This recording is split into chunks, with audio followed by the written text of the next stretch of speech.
കാറില്ലാതെ ആയപ്പോഴാണ് എനിക്ക് അതിന്റെ ബുദ്ധിമുട്ട് എത്രത്തോളം ഉണ്ടെന്ന് മനസ്സിലായത്. ഞായറാഴ്ചയൊക്കെ എവിടെയെങ്കിലും ഒരുപാട് നാളുകൾക്ക് ശേഷമാണ് അഫ്സലിക്കനെ കാണുന്നത്. അപ്പൊ അതിന്റേതായിട്ടുള്ള മാറ്റങ്ങള് ഇതൊക്കെ ഉണ്ട്.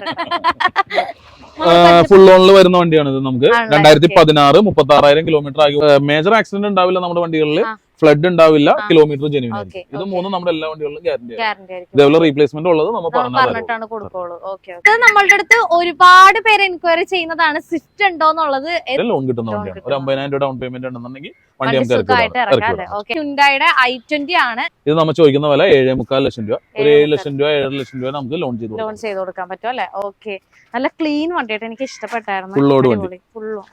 24 രജിസ്ട്രേഷനിൽ വരുന്ന വണ്ടി, മോഡൽ വരുന്നത് 23 ആണ്. ആകെ 900 കിലോമീറ്റർ ആകെ ഓടിയിട്ടുള്ള വണ്ടി. ഇത് കസ്റ്റമർ ഓട്ടോമാറ്റിക്കിലോട്ട് അപ്ഗ്രേഡ് ചെയ്യുന്നതുകൊണ്ട് മാത്രം ആൾക്ക് വൈഫിന് വേണ്ടി എടുത്തതാണ്, ഓട്ടോമാറ്റിക്കിലോട്ട് പോയതാണ്. അങ്ങനെ കൊടുക്കാനുള്ള ഒരു വണ്ടിയാണ്. ഇത് നമുക്ക് ചോദിക്കുന്ന വില 4,75,000 രൂപ. 6.5 ലക്ഷം രൂപ പുതിയത് വരുന്ന വണ്ടിയാണ്. നമുക്ക് 4.25 രൂപ, അതിനകത്ത് ഏകദേശം 4 രൂപ ലോൺ ചെയ്ത് കൊടുക്കാം. 25,000 രൂപ ഫസ്റ്റ് ഡൗൺ പേയ്മെന്റ് ഉണ്ടെങ്കിൽ നമുക്ക് വണ്ടി എടുക്കാം. 25,000 രൂപ ഡൗൺ പേയ്മെന്റ് നിങ്ങൾക്ക് വണ്ടി എടുക്കാട്ടാ. 900 കിലോമീറ്റർ മാത്രം ഓടിയേക്കുന്ന വണ്ടിയാണ്. എന്ന് പറഞ്ഞാല് നിങ്ങൾ ഷോറൂമിൽ എടുക്കുന്ന അതേ കണ്ടീഷനിൽ തന്നെ നിങ്ങൾക്ക് ഈ വണ്ടി കൊണ്ടുപോകാം എന്നുള്ളതാണ്. കാരണം അത്രയും കിലോമീറ്റർ കുറവാണ്. അലോയ്സും കാര്യങ്ങളൊക്കെ വരുന്നുണ്ട്.